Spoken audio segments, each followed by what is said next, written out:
Across the country yesterday, thousands of Americans, like you see on your screen, took to the streets to protest against ICE and the Trump administration's harsh immigration crackdown. One of the largest demonstrations was in Portland, Maine, where protesters gathered in honor of 25-year-old Johan Guerrero, the second immigrant killed in an ICE shooting in just the past week. The demonstrations come as President Trump is urging ICE to keep up aggressive traffic stop operations despite the recent deadly shootings. At the same time, President Trump spent his week focused on reviving election conspiracy theories. His aim seems to be to lay the groundwork to challenge the midterm election results if Republicans lose. But days after Trump's primetime address, which he promised would present overwhelming evidence of widespread voter fraud, the response from even much of his own party has been muted. Even Fox News largely steered clear of the president's election claims, a decision that has infuriated some of Trump's most loyal allies, including former advisor Steve Bannon. Fox News didn't cover any of that. As bad as it was, Fox News didn't do anything on look, the Murdochs are 100, they hate Trump, they hate MAGA. Anybody, if you watch Fox and support that crap, you are part of the problem. They had the Hannity last night was embarrassing on what they did afterwards. They cut right away and went to their favorite topic, bombing Iran. We got to bomb Iran. Unbelievable. Joining us now, Angelo Corazon, president of Media Matters. Thank you for getting up early and heading to the table. Let's start right there. Fox News has 787 million reasons not to engage in more conspiracy theory lies. But on the larger ecosystem on the right, how did this land? How much were people actually talking about it? So it's true about the Fox thing, and we should make it really explicit. I mean, after the speech ended, Bret Baier said that Fox News can't confirm anything the president said. Then they didn't talk about it in primetime. They didn't talk about it at all the next day. In fact, if you only watch Fox News, you think the big speech this week was Marco Rubio. You wouldn't know anything about Trump's speech. That's how much they ignored it. I mean, they went out of their way to ignore it.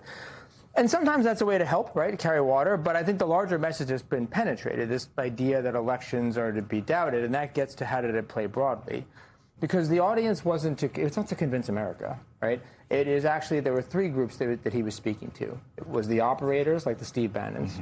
It was the faithful, the people that are really diehard election deniers that have been waiting for him to make this a big thing and do something. And then impatient people, that they want something more substantial. They want action like a national emergency or the Insurrection Act. Those people are excited. The impatient people are still impatient. Yeah. But the rest of them got the message loud and clear, which is that this is the premiere. This is the starting gun. He just fired it. And they think they're off to the races. So broadly speaking, it was a total dud. And it can be easily measured and dissected from that perspective. But to the key audience that he was speaking to, they're ready to go. The people who might need to take action, or whether that's running action or rhetorical action from now until That's right. I mean, they see it as this is the moment to start to mobilize around not just, local polling stations, but in particular the story that people who should not be voting are going to be voting. So anything and everything is on the table, which is prepare for some type of armed presence at these polling stations, to doing your own independent investigations, to track down people that shouldn't be voting. This was, for them, was the starting gun. This is the. So you're saying his supporters were not disappointed? They were not. They were not disappointed. You mentioned three audiences, but before I give you my question, let's play the exchange that our colleague Vaughn Hilliard had Thursday night after this. You know what video I'm about to show.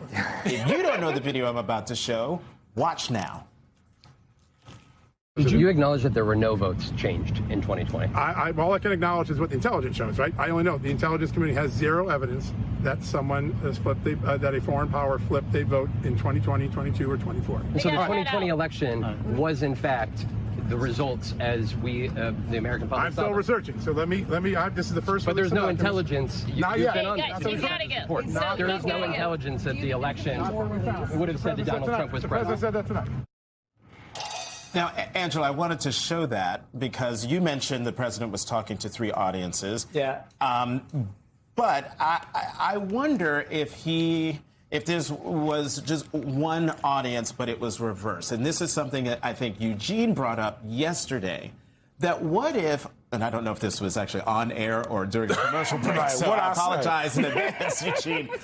But it had all the feel of his cabinet, the people around him, just letting him do this, just so he could get it out of his system. And I say that because we don't have to, showed the picture yesterday, but it's the vice president, the chief of staff, the acting attorney general, the FBI director, the DNI, acting DNI. They're all in that room as he spouts all these falsehoods and lies and relitigates the 2020 election.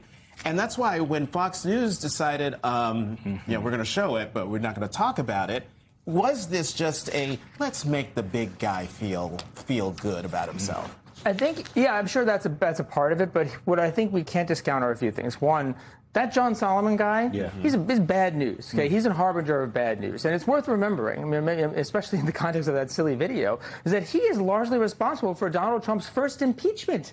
He was the one that was pushing the Giuliani Ukraine stuff that Trump sort of ran with. This guy has a long track record. He is a sort of a Pied Piper of conspiracy theories and narratives that Trump is willing to run with. And the second thing is that it gets to the point that you're talking about, like the people around him. Let's talk about some of those people. This week, J.D. Vance went on Joe Rogan's podcast and said that Spencer Pratt is the legitimate mayor of Los Angeles, that the election was stolen. So they may not want to carry water for Venezuela or China stealing the election or some kind of Italian satellites involved switching votes. I mean, this is not, maybe they don't want to carry water for those stories, but they are willing to push the idea that the election is being stolen. They're willing to push the predicate that something big is here and it requires increased action. And it's not just Vance. The people around that are in key positions, like Heather Honey, who's in DHS, who was an election denier, that now she's a government official. But my point of it is, these people don't need to storm the Capitol anymore. They were issued badges. They have power. They're part of the government. So the audiences are small, but the actors are significant. There are a lot of election deniers all across the Trump administration. Heather Honey is working on election integrity within the DHS. John Solomon, the former journalist who now works on the task force for the election. But I want to go back to what you were saying, that his supporters were not disappointed by this speech, because I was talking to a former Trump administration official who said that he created a base that loves the guillotine. Yeah. That was what this former official said. And so this official was essentially skeptical that his base would be happy with this speech because there were no charges that were brought as a result of it. So do you think that even though maybe in the immediate they are pleased with what the president did, that if they don't see any real action, they're going to not turn out that, for I think, is Republicans? the important observation. That third category, the impatient, that's the largest audience. They're done with this. They don't care about the details anymore. They're sold. You don't need to sell them. Now they want He's something. been saying it for 10 years. Right. They want charges. They want action. And it's worth keeping in mind that this is not taking place in a vacuum. That audience is already disappointed about all the Epstein stuff. Thank you. Okay? They're tired of them constantly doing this long con. Next week, we're going to do something and not getting any action. And